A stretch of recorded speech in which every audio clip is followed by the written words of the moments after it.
The death toll now stands at 443.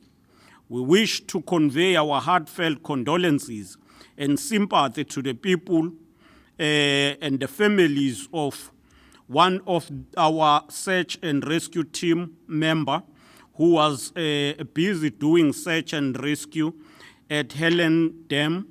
He experienced difficult breathing and was airlifted to the Mediclinic Hospital and unfortunately passed away.